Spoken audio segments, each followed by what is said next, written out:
السلام علیکم ورحمۃ اللہ وبرکاتہ۔ سامعین محترم، ہمارا سلسلہ چل رہا ہے معاشرے کی، خاندانوں کی اور اپنے ارد گرد کے اصلاح کے متعلق حکم اشاعت الفواحش، فحاشی پھیلانے کی سزا۔ تو اس کے متعلق ہم نے دو چیزیں سماعت فرمائی ہیں۔ ان دونوں میں سے ایک اللہ کی کتاب قرآن کریم سے اس کا حکم کیا ہے وہ ہم نے سماعت فرمایا ہے، جس کے بارے میں اللہ تعالی نے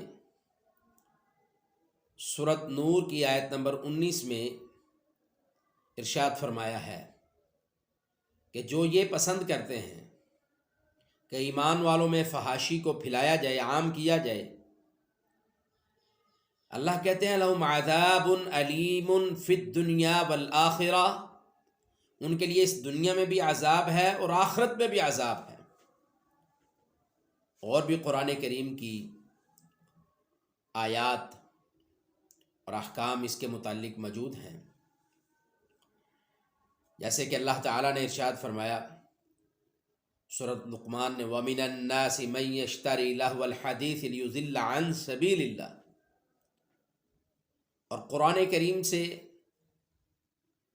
یہ احکامات سننے کے بعد دوسری چیز ہم نے رسول اللہ صلی اللہ علیہ وسلم کی حدیث سے سماعت فرمائی ہے کہ حدیث کا حکم فحاشی پھیلانے میں کیا ہے۔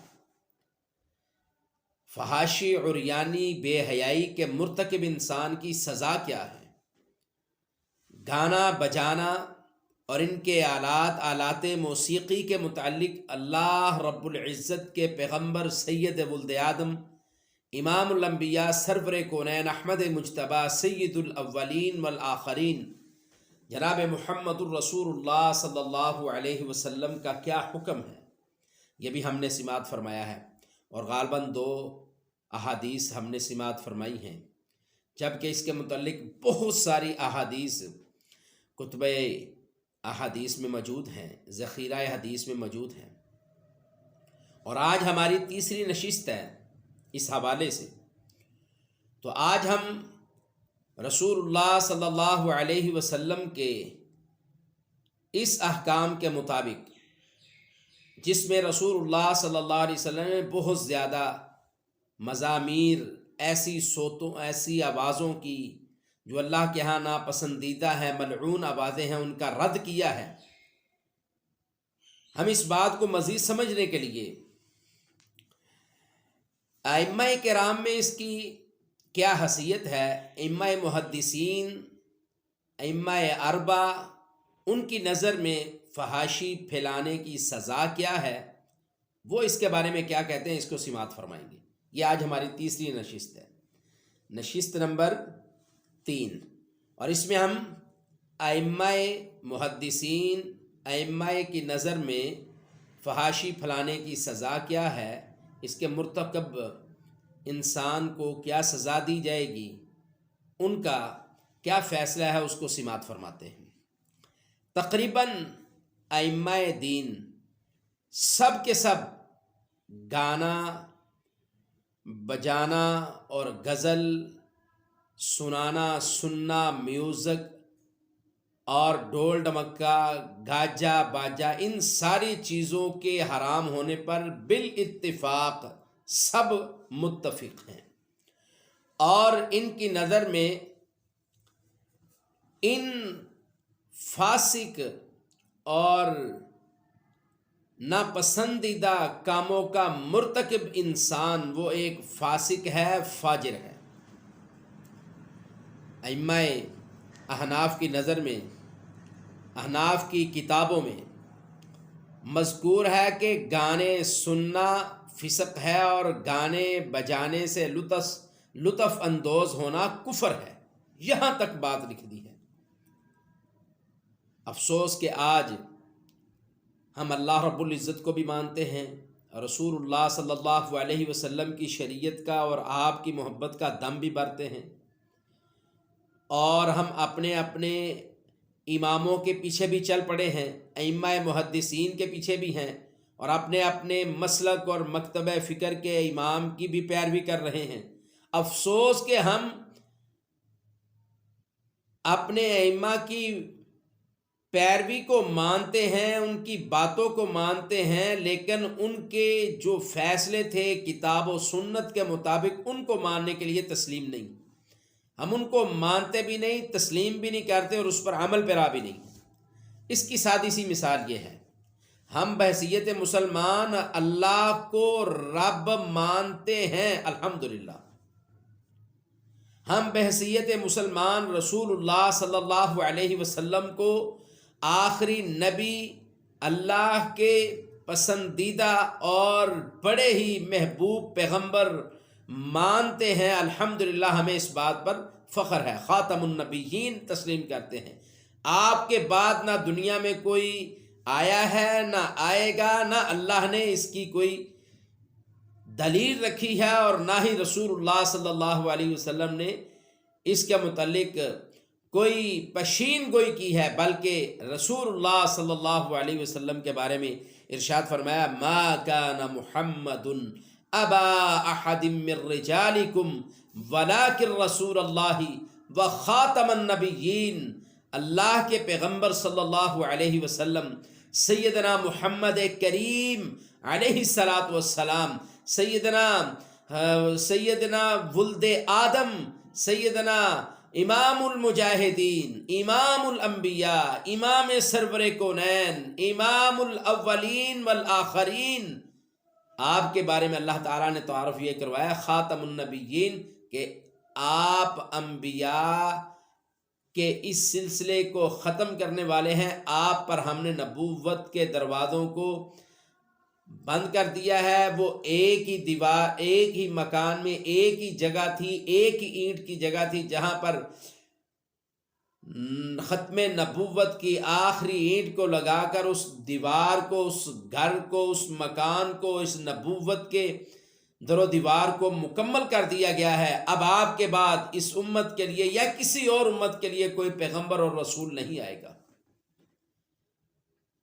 جتنے بھی چور دروازوں سے رسول اللہ صلی اللہ علیہ وسلم کی نبوت کو ہاتھ ڈالنے کے جتنے طریقے تھے، چور دروازوں سے ان سب کو بند کر دیا گیا۔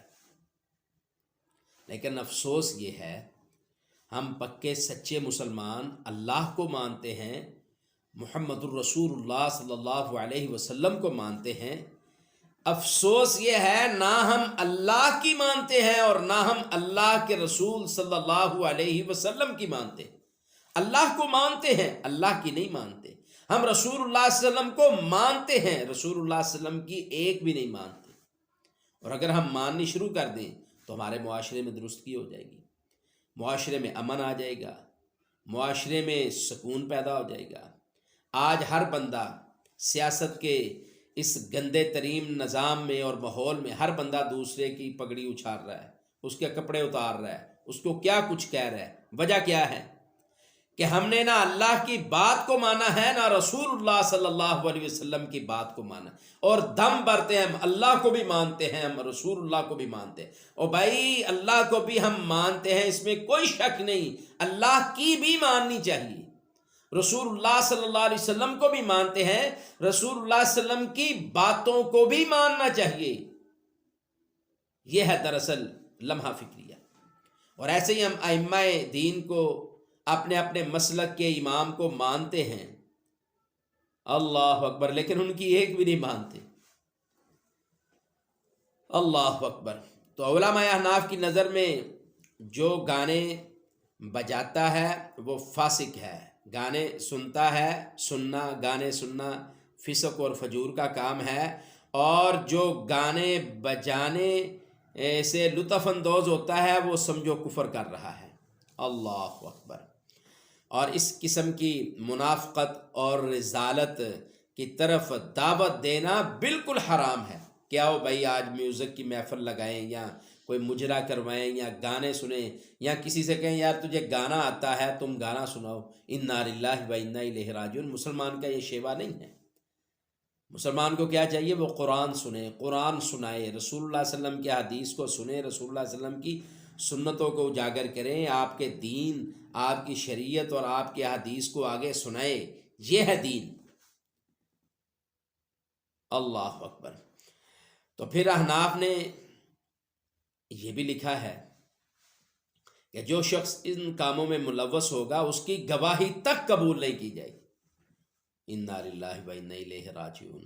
ہمارے معاشرے کے یہ حالات ہیں کہ آج کل گواہیاں دینے والے اتنے جھوٹے ظالم ہیں، وہ گانے بھی گاتے ہیں، گانے سنتے بھی ہیں، بلکہ دنیا کے ہر عیب ان کے اندر موجود ہے، الا ما رحم ربی، جس پر میرے رب نے رحم کر دیا، جس کو میرے رب نے چن لیا، وہ اس خباثت سے، اس رذالت سے اور اس گندگی سے بچا ہوا ہے، وگرنہ عدالتیں بھری پڑی ہیں اور وہاں جھوٹے گواہ ان سارے گناہوں کے اتم درجہ، وہ ان کے لالچی ہیں، ان کے رسیہ ہیں اور ان کاموں کے علاوہ ان کا وقت گزر بسر نہیں ہوتا، وہی آج ہمارے معاشرے میں گواہ ہے۔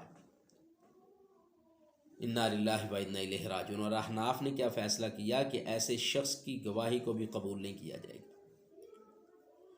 تو ایسے ہی امام مالک کا بھی قول ہے رحمہ اللہ تعالی، اور ایسے ہی امام شافعی کا بھی ایک موقف ہے رحمہ اللہ تعالی، ایسے ہی امام احمد بن حنبل رحمہ اللہ تعالی کا بھی نقطہ نظر ہے، اور اس پر پھر علماء اور محدثین کا بھی ایک فیصلہ ہے۔ ایسے ہی اس کے متعلق عام معاشرے کا بھی ایک فیصلہ ہے، اور دل کو اطمینان بخشنے کے لیے، دل کو جلا بخشنے کے لیے ایک ہی فارمولہ ہے۔ ان لوگوں کے لیے یہ بہت بڑا سبق ہے جو کہتے ہیں کہ جی میں موسیقی روح کی غذا ہے، انا للہ و انا الیہ راجعون۔ یہ کس طرح روح کی غذا ہو سکتی ہے؟ روح کو پیدا کیا ہے میرے رب نے، اور اس روح کو تر و تازہ رکھنے کے لیے اللہ تعالیٰ نے قرآن کو نازل کیا ہے، اور وہ قرآن ہمیں یہ بتلاتا ہے۔ اللہ رب العزت اس کے بارے میں فرماتے ہیں الا بذکر اللہ تطمئن القلوب۔ اللہ تعالیٰ سورۃ الرعد کی آیت نمبر 28 میں کہتے ہیں یاد رکھو، اگر دلوں کو تسلیاں دینا چاہتے ہو نا، دلوں کا اطمینان چاہتے ہو، تو پھر اللہ کا ذکر شروع کر دو، اس کے نام یاد کرو، اس کا تذکرہ کرو، اس کی توحید کا تذکرہ کرو، اس کی نشانیوں کا تذکرہ کرو، قرآن کو پڑھو، بار بار پڑھو، چلتے پھرتے قرآن کو پڑھتے رہو، تو پھر کیا ہوگا؟ اللہ تعالیٰ دلوں کو جلا بخشے گا۔ اور اسی طرح اللہ تعالیٰ نے قرآن کریم میں یہ ارشاد فرمایا ہے کہ الذین اذا ذکر اللہ وجلت قلوبہم واذا تلیت علیہم آیاتہ زادتہم ایمانا وعلی ربہم یتوکلون۔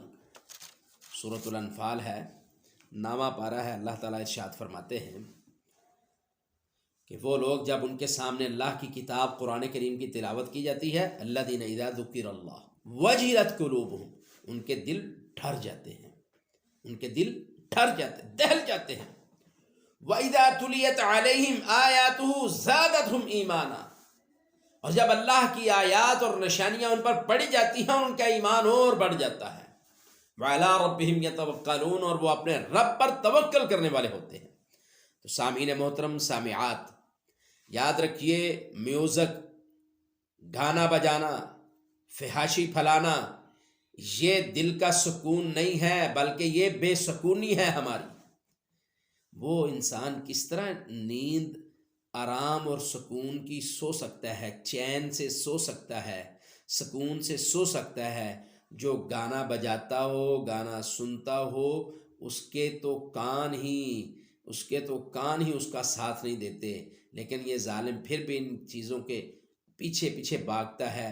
اللہ نے ہم انسانوں کو پیدا کیا ہے، یہ کان، یہ آنکھیں، یہ ناک، یہ منہ اور یہ زبان اور یہ ہاتھ، یہ سر، یہ چہرہ، یہ جسم کے دوسرے اعضاء، یہ سب کے سب رب العالمین نے پیدا کیے ہیں، اور ان کے بارے میں اللہ تعالیٰ نے کہا ہے ایک وقت یہ بھی آئے گا، یہ میں نے چیزیں تمہیں دی ہیں نا، آج دنیا میں ان چیزوں سے فائدہ اٹھاتے ہو، عن قریب وہ وقت آنے والا ہے جب تم اس دنیا سے چلے جاؤ گے، اس دنیا سے چلے جاؤ گے، میری بارگاہ میں آؤ گے قیامت کے دن۔ الیوم نختم علی افواہہم وتکلمنا ایدیہم وتشہد ارجلہم، اللہ کہتے ہیں پھر ایک وقت یہ آئے گا کہ یہی تمہارے ہاتھ، تمہارے پاؤں، تمہارے کان، تمہاری آنکھیں، تمہاری زبان، تمہارے ہونٹ، تمہارا جسم کے دوسرے اعضاء، یہ سارے کے سارے جو ہیں، زبان چلاکی کرنے کی کوشش کرے گی تو اللہ اس پر سر بے مہر، اس زبان کو مہر لگا کر، الیوم نختم علی افواہہم،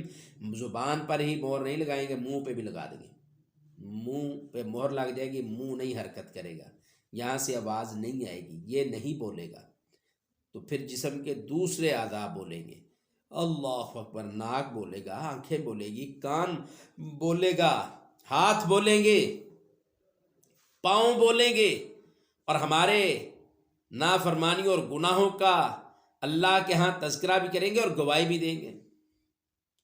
اور انسان اس دن کتنے بڑے افسوس اور پچھتاوے میں ہوگا، اور پچھتاوے کے علاوہ اس کے پاس کچھ نہیں ہوگا، کہ وہ خود ہی کہے گا، اللہ اکبر، وہ خود ہی کہے گا کہ اے میرے جسم، کیا اپنے اعضاء سے مخاطب ہو کر کہے گا تیرے لیے ہی سب کچھ کرتا رہا ہوں اور آج تو بھی میرے خلاف گواہی دے رہا ہے۔ حدیث میں آتا ہے رسول اللہ صلی اللہ علیہ وسلم مسکرا دیے، ہنس دیے، اور آپ علیہ السلام نے اس مسکرانے اور ہنسنے کی وجہ یہ بتلائی کہ یہ انسان کے اعضاء، اس کے جسم کے حصے ہی کل قیامت کے دن اس کے خلاف گواہی دیں گے، اور یہ اپنے جسم کے اعضاء سے کہے گا تیرے لیے یہ تو سارے کام کرتا رہا ہوں، ارے تو ہی آج میرے خلاف گواہی دے رہا ہے۔ تو سامعین محترم، فحاشی پھیلانے کی سزا بہت سخت ہے، معاشرے کا یہ نسور ہے، سکون اور امن کو تباہ کرنے والا ہے۔ اگر چاہتے ہو روح تازہ رہے اور تمہارا زبان اللہ کے ذکر سے تر ہونی چاہیے، دلوں کو سکون ملنا چاہیے، ذہنی